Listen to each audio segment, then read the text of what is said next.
This week's Torah portion is called Parshat Vayigash. So Vayigash means to come close. And what happens in this week's Torah portion is that Joseph, the second in command in Egypt, who is the distributor of all the food throughout the land, reveals himself to his brothers. His brothers came for food. He orchestrated events such that they were able to do complete teshuvah. They were able to repent for having sold Joseph into slavery, that when they were presented with a similar circumstance, that they did not do it again, that they were defending and taking care and sacrificing themselves for the other son of Rachel, Benjamin, that they did not do what they did to Joseph with Benjamin. And then we have the reconciliation of Joseph with his father Jacob.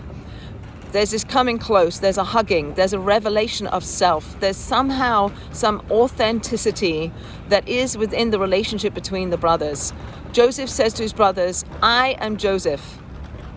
Is my father still alive? Can we reconcile? Can we see each other? Can we forgive each other? Is there forgiveness? Is it possible to forgive after Joseph was sold into slavery? And what Jacob does is he reframes the narrative from one where he could blame his brothers for selling him and putting him into such awful circumstances, but he doesn't. He says it was all a divine plan. This was what God wanted to have happened. And I don't hold you brothers responsible. God can hold you responsible, but I forgive you. I'm not holding this against you. I see this as part of some big divine plan. And I, Joseph, get to be authentically me. I get to accept what happened. I get to let go of you and blaming you. I don't do that.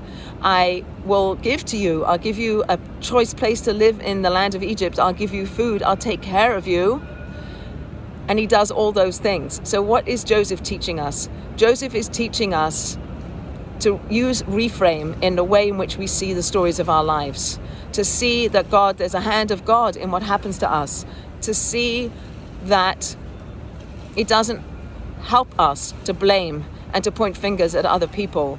And that when Joseph at the end of this story says, I'm Joseph, perhaps what he's saying is that I'm free to be me. I'm not bound by what other people do to me. I can be authentically me, and I can be the giver that I have the potential to be, feeding the whole land, taking care of the brothers that he could potentially blame for his awful life. He doesn't do that. That he's free to be himself. That he's free to recognize the hand of God. And at the very end, when Joseph and Jacob hug each other, that Jacob doesn't cry, Joseph cries. What's Jacob doing? Our commentators teach us he is saying the Shema.